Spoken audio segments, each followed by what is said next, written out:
FIR दर्ज होने के बाद चंपत राय पर बढ़ा दबाव। जी हां, एसआईटी जांच के बीच वीएचपी और ट्रस्ट की अहम बैठक हुई। बैठक में चंपत राय, अनिल मिश्रा, गोपाल राव भी थे। चढ़ावा विवाद और एसआईटी जांच पर विस्तार से हुई चर्चा। वीएचपी और राम मंदिर आंदोलन की छवि बचाने पर चर्चा।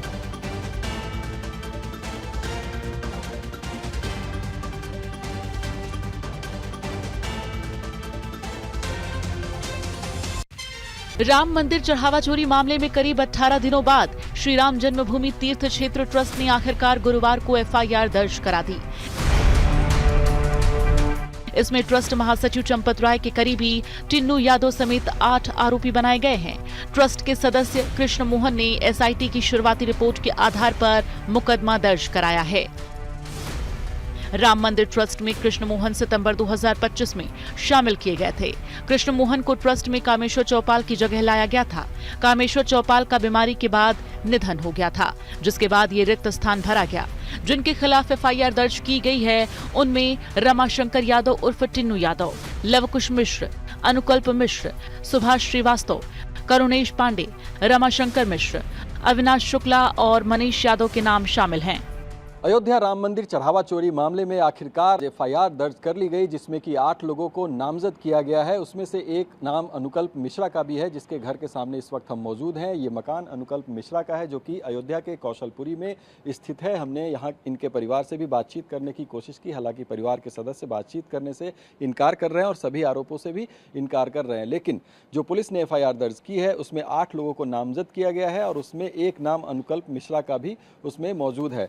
सूत्रों से जानकारी मिल रही है कि कुछ आरोपियों को हिरासत में लेकर उनसे पूछताछ भी की जा रही है। हालांकि पुलिस की तरफ से अभी भी किसी की गिरफ्तारी की कंफर्मेशन जो है वो नहीं आई है। चढ़ावा चोरी का मामला पहली बार 7 जून को सामने आया था। ट्रस्ट के अनुरोध पर सरकार ने जांच के लिए 13 जून को एसआईटी बनाई थी। 23 जून को इसने अपनी शुरुआती रिपोर्ट सरकार को सौंपी, जिसके बाद अब 6 अभियुक्तों को हिरासत में लेकर पूछताछ हो रही है। बता दें कि श्री राम जन्मभूमि तीर्थ क्षेत्र के चढ़ावा में चोरी का मामला सामने आने के बाद ट्रस्ट ने विशेष जांच का अनुरोध किया था। मुख्यमंत्री योगी आदित्यनाथ के निर्देश पर जांच के लिए ट्रस्ट का गठन हुआ था। मुख्यमंत्री योगी आदित्यनाथ ने कहा था कि एसआईटी की निष्पक्ष जांच से दूध का दूध और पानी का पानी होकर रहेगा और दोषियों को बख्शा नहीं जाएगा। एसआईटी गठित हुई है, दूध का दूध और पानी का पानी होगा। मेरी सभी संबंधित से यही अपील होगी, एसआईटी की रिपोर्ट आने तक कोई बयानबाजी कतई न करें, क्योंकि बीच बीच में जब बयानबाजी होती है तो वह जांच को प्रभावित करती है। अभियुक्तों के खिलाफ धारा 305, 306, 316(5), 317(4), 317(5), 61, 35 बीएनएस व 13(1)A पीसी एक्ट के तहत मामला दर्ज किया गया है। Bureau report, TV9 Bharatvarsh. और देखिए अभिजीत ठाकुर इस वक्त आपको नजर आ रहे हैं अयोध्या से, इस वक्त हमारे साथ लाइव जुड़े हुए हैं। अभिजीत, क्योंकि इस पूरे मामले में अब आखिरकार क्योंकि एसआईटी की जांच चली और उसके बाद एफआईआर दर्ज हुई है, गिरफ्तारियां क्या हो सकती है बहुत जल्द, इस पूरे मामले में क्या जानकारी है? देखिए, 6 लोगों को हिरासत में लेकर पूछताछ कर रही है पुलिस और जल्द ही इसमें गिरफ्तारियां भी दिखाई जा सकती हैं। औपचारिक रूप से इनको गिरफ्तारी अभी तक पुलिस ने नहीं दिखाई है, लेकिन इसमें बड़े अपडेट सामने आ सकते हैं और 8 जो आरोपी हैं उनकी गिरफ्तारी जो है वो बहुत जल्द हो सकती है। फिलहाल उनसे पूछताछ चल रही है हिरासत में लेकर, लेकिन 18 दिन बाद कम से कम क्रिमिनल इन्वेस्टिगेशन इस पूरे मामले में शुरू हुआ है। एसआईटी जरूर गठित की गई थी। एसआईटी ने अपनी जाँच रिपोर्ट सौंपी और प्राथमिक जाँच रिपोर्ट सौंपने के बाद कल विश्व हिंदू परिषद की अयोध्या में एक बड़ी बैठक हुई, जिसमें निर्णय लिया गया कि अब ट्रस्ट की ओर से भी एफआईआर दर्ज कराने की इसमें पहल की जाए। और उसके बाद कृष्ण मोहन ने तहरीर दी और उसके जो कि ट्रस्टी हैं, और उसके बाद ये एफआईआर दर्ज हो गई और पुलिस ने अब इसमें इन्वेस्टिगेशन शुरू कर दी है। खास बात क्या है इस एफआईआर में? एफआईआर में तमाम जो स्वयंसेवक हैं जो कि जुड़े हुए थे ट्रस्ट से और कैश की काउंटिंग और उसको डिपॉजिट करने में जिनकी भूमिका थी, उनको इसमें नामजद किया गया है, जिसमें कि जो ट्रस्ट के महासचिव हैं चंपत राय, उनके बेहद करीबी माने जाने वाले और सबसे ज्यादा चर्चाओं में जिनका नाम रहा, जिसका